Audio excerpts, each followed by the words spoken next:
வணக்கம். Akashvani Tiruchirappalli.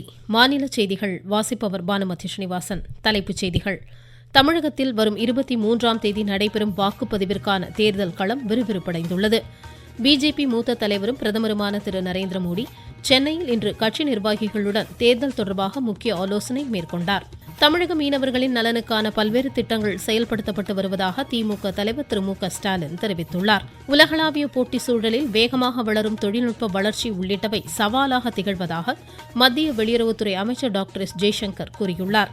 IPL twenty cricket போட்டியில் டெல்லியில் இன்று பிற்பகல் 3:30 மணிக்கு டெல்லி கேபிட்டல்ஸ் மும்பை இந்தியன்ஸை எதிர்கொள்கிறது. இனி விரிவான செய்திகள். தமிழக சட்டப்பேரவை தேர்தலுக்கான வேட்புமனு தாக்கல் நாளை மறுநாளுடன் முடிவடையும் நிலையில் தேர்தல் களம் விறுவிறுப்படைந்துள்ளது. மாநிலத்தின் பல்வேறு இடங்களில் ஏராளமானோர் இன்றும் மனு தாக்கல் செய்து வருகின்றனர். திமுக வேட்பாளர்கள் திரு அன்பில் மகேஷ் பொய்யாமொழி திருச்சி திருவெரும்பூரிலும், திரு நாசர் சென்னை ஆவடியிலும், திரு தங்கம் தென்னரசு திருச்சுழியிலும் வேட்புமனு தாக்கல் செய்தனர். இதேபோல் நாகையில் அஇஅதிமுக வேட்பாளர் திரு தங்க கதிரவன், செங்கல்பட்டு மதுராந்தகம் சட்டமன்ற தொகுதி அஇஅதிமுக வேட்பாளர் திரு மரகதம் குமரவேல் உள்ளிட்டோரும் மனு தாக்கல் செய்தனர். ஒட்டப்பிடாரம் தொகுதியில் தேசிய ஜனநாயக கூட்டணியில் அமமுக வேட்பாளர் திரு சுந்தர்ராஜன், மதுரை மத்திய தொகுதியில் புதிய நீதி கட்சியின் திரு சுந்தர்சி, கள்ளக்குறிச்சியில் விடுதலை சிறுத்தைகள் கட்சியின் திருமதி மாலதி, தூத்துக்குடியில் தமிழக வெற்றிக் கழக வேட்பாளர் திரு ஸ்ரீநாத் உள்ளிட்டோரும் வேட்பு மனுக்களை இன்று தாக்கல் செய்தனர். வேட்பு மனுக்கள் வரும் செவ்வாய்க்கிழமை பரிசீலிக்கப்படுகின்றன.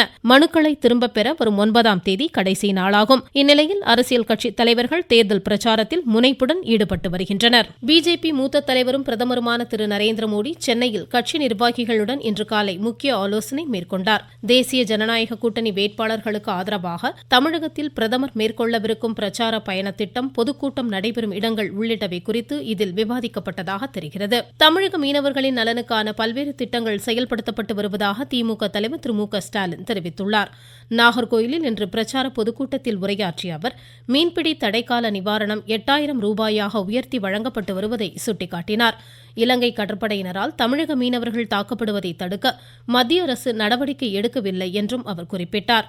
முன்னதாக ஜோலார்பேட்டையில் வாக்கு சேகரித்த அஇஅதிமுக பொதுச் செயலாளர் திரு எடப்பாடி கே பழனிசாமி தமிழகத்தின் வளர்ச்சிக்கு திமுக தடையாக உள்ளதாக குற்றம் சாட்டினார். தொடர்ந்து ஆரணியில் இன்று மாலை பொதுக்கூட்டத்தில் அவர் உரையாற்றுகிறார். திருச்சி மேற்கு சட்டமன்ற தொகுதியில் திமுகவின் திரு கே என் நேரு, நாமக்கல்லில் அஇஅதிமுக முன்னாள் அமைச்சர் திரு தங்கமணி ஆகியோரும் பொதுமக்களிடம் வாக்கு சேகரித்தனர். சிவகங்கை மாவட்டத்தில் மாற்றுத்திறனாளிகள் மாவட்ட தேர்தல் அலுவலர் திருமதி பொற்கொடி தலைமையில் வாக்களிப்பு விழிப்புணர்வு தொடர்பான உறுதிமொழியை இன்று ஏற்றனர். நாமக்கல் மாவட்டம் ராசிபுரம் உழவர் சந்தையில் காய்கறிகள் மட்டுமே விற்கப்படுகின்றன, வாக்குகள் அல்ல என்று வரையப்பட்ட கோலம் அனைவரையும் கவர்ந்ததாக எமது செய்தியாளர் தெரிவிக்கிறார். நாமக்கல் மாவட்ட தேர்தல் அலுவலர் மாவட்ட ஆட்சியர் திருமதி துர்காமூர்த்தி தலைமையில் ராசிபுரம் உழவர் சந்தையில் 100% வாக்களிப்போம் என்னும் தலைப்பில் வாக்காளர் விழிப்புணர்வு ஒட்டு விலைகள் ஒட்டப்பட்டன. இங்கு காய்கறிகள் மட்டுமே விற்கப்படுகின்றன, வாக்குகள் விற்பனைக்கு அல்ல என்னும் தலைப்பில் வரையப்பட்ட கோலங்களையும் அனைவரும் பார்வையிட்டனர். தொடர்ந்து அனைவரும் வாக்களிப்போம் என உறுதிமொழியை ஏற்றுக்கொண்டனர். சட்டமன்ற பொதுத் தேர்தலில் வாக்காளர்கள் அனைவரும் தங்கள் வாக்குகளை விடுபடாமல் செலுத்த வேண்டும் என்றும், வாக்களிப்பது நமது ஜனநாயக கடமை என்பதால் அதனை நிறைவேற்றுவதில் ஆர்வம் செலுத்த வேண்டும் என்றும் மாவட்ட ஆட்சியர் கேட்டுக்கொண்டார். நாமக்கல்லிலிருந்து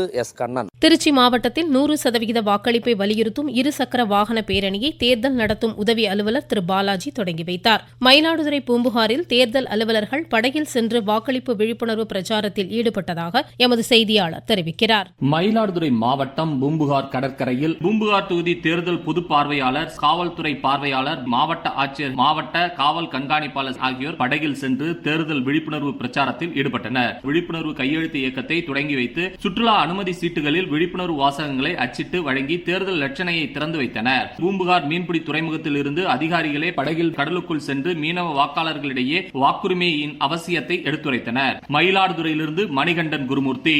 வாக்களிப்பின் அவசியத்தை வலியுறுத்தி தேர்தல் விழிப்புணர்வு வினாடி வினா போட்டிகள் சென்னையில் நாளை நடைபெறுகின்றன. இதனிடையே அசாம், கேரளம் மாநிலம் மற்றும் புதுச்சேரி யூனியன் பிரதேசத்தில் வரும் 9ஆம் தேதி நடைபெறும் வாக்குப்பதிவிற்கு இன்னும் 4 நாட்களே எஞ்சியுள்ள நிலையில் அரசியல் கட்சித் தலைவர்கள் தீவிர வாக்கு சேகரிப்பில் ஈடுபட்டுள்ளனர். பிஜேபி மூத்த தலைவரும் பிரதமருமான திரு நரேந்திர மோடி கேரளம் மாநிலம் திருவள்ளாவில் இன்று பிற்பகல் நடைபெறும் பொதுக்கூட்டத்தில் பங்கேற்கிறார்.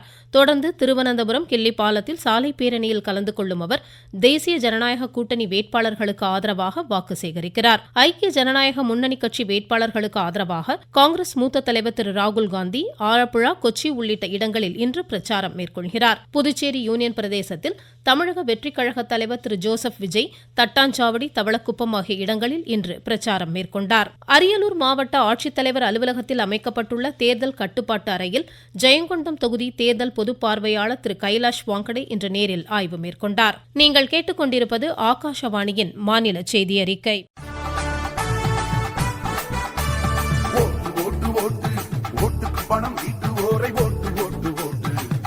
காட்டு காட்டு உன் வாக்குரிமை வலிமையை நீ காட்டு காட்டு காட்டு. எந்த வடிவத்திலும் இலவசங்கள் ஏற்காதே, பல்லை இனிக்கின்ற பரிசுகளை தீண்டாதே. வெகுமானத்தால் உன் தன்மானத்தை யாரிடமும் விலை பேசாதே. ஓட்டுக்கு பணத்தை நீக்குவதும் குற்றமே, ஓட்டுகளை கை நீட்டி வாங்குவதும் குற்றமே. உலகளாவிய போட்டி சூழலில் வேகமாக வளரும் தொழில்நுட்ப வளர்ச்சி உள்ளிட்டவை சவாலாக திகழ்வதாக மத்திய வெளியுறவுத்துறை அமைச்சர் டாக்டர் எஸ். ஜெய்சங்கர் கூறியுள்ளார்.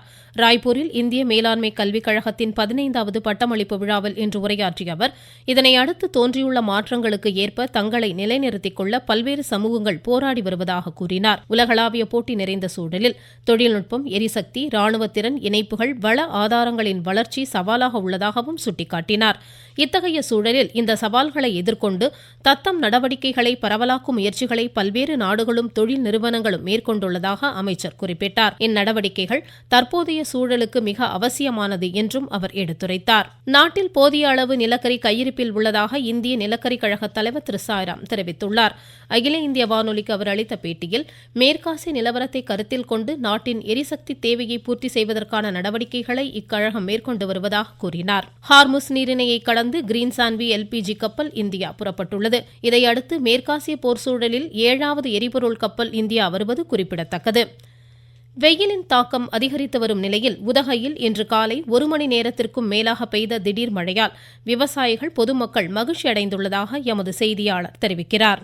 நீலகிரி மாவட்டத்திற்கு மழை பெய்ய வாய்ப்புள்ளதாக வானிலை ஆய்வு மையம் அறிவித்திருந்த நிலையில் இன்று காலை உதகை நகரில் மேல் திரண்ட மேகக்கூட்டங்களால் மழை பெய்து வருகிறது. தாவரவியல் பூங்கா, சேரிங் கிராஸ், மார்க்கெட், ஏடிசி என நகரில் பல்வேறு பகுதிகளில் 1 மணி நேரம் மழை பெய்தது. கடந்த 3 மாத காலமாக மழை பெய்யாமல் இருந்த நிலையில் தற்பொழுது பெய்த மழையால் குளு காலநிலை நிலவ தொடங்கியுள்ளது. இந்த மழை தேயிலை விவசாயம் மற்றும் மலை காய்கறி விவசாயத்திற்கு தேவையாக இருந்ததால் விவசாயிகள் மகிழ்ச்சி அடைந்துள்ளனர். தற்பொழுது நீலகிரி மாவட்டத்தில் கோடை சீசன் துவங்கியுள்ள நிலையில் வறட்சி ஏற்பட்டுள்ள பகுதிகளில் மழையினால் பசுமை திரும்பும் என எதிர்பார்க்கப்படுகிறது. உதகையிலிருந்து சரவணன். மதுரை திருப்பரங்குன்றம் அருள்மிகு சுப்பிரமணிய சுவாமி திருக்கோவில் பங்குனி திருவிழாவின் முக்கிய நிகழ்ச்சியான திருக்கல்யாண உற்சவம் இன்று வெகு விமரிசையாக நடைபெற்றதாக எமது செய்தியாளர் தெரிவிக்கிறார். திருப்பரங்குன்றம் அருள்மிகு சுப்பிரமணிய சுவாமி திருக்கோவிலில் திருக்கல்யாண வைபவம் கோவில் 6 கால் மண்டபத்தில் இன்று சிறப்பாக நடைபெற்றது. இதனை முன்னிட்டு அலங்கரிக்கப்பட்ட மணமேடையில் மதுரையிலிருந்து வந்திருந்த பிரியாவிடையுடன் சொக்கநாதரும் மீனாட்சி அம்மனும் எழுந்தருளினர். இதனைத் தொடர்ந்து மணக்கோலத்தில் முருகப்பெருமான் தெய்வானை அம்மனுடன் எழுந்தருளியதைத் தொடர்ந்து சிவாச்சாரியார்கள் வேத மந்திரங்கள், மங்களவாத்தியங்கள் முழங்கிட சுப்பிரமணிய சுவாமி தெய்வானை அம்மனுக்கும் திருக்கல்யாண வைபவம் பக்தர்களின் அரோகரா கோஷத்திற்கிடையே கோலாகலமாக நடைபெற்றது. விழாவில் ஆயிரக்கணக்கான பக்தர்கள் கலந்து கொண்டு சுவாமி தரிசனம் செய்தனர். மதுரையிலிருந்து எஸ். ரகுராஜா.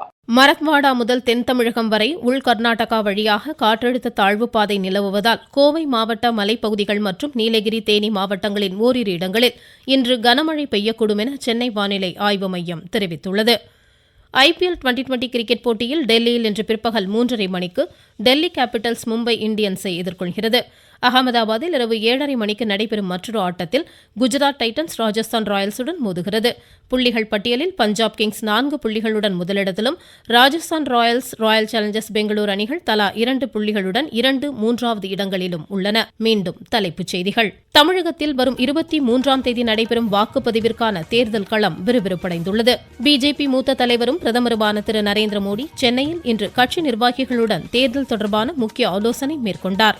தமிழக மீனவர்களின் நலனுக்கான பல்வேறு திட்டங்கள் செயல்படுத்தப்பட்டு வருவதாக திமுக தலைவர் திரு மு.க. ஸ்டாலின் தெரிவித்துள்ளார். உலகளாவிய போட்டி சூழலில் வேகமாக வளரும் தொழில்நுட்ப வளர்ச்சி உள்ளிட்டவை சவாலாக திகழ்வதாக மத்திய வெளியுறவுத்துறை அமைச்சர் டாக்டர் எஸ். ஜெய்சங்கர் கூறியுள்ளார். IPL 2020 கிரிக்கெட் போட்டியில் டெல்லியில் இன்று பிற்பகல் 3:30 மணிக்கு டெல்லி கேபிட்டல்ஸ் மும்பை இந்தியன்ஸை எதிர்கொள்கிறது. இத்துடன் இந்த செய்தியறிக்கை முடிவடைந்தது.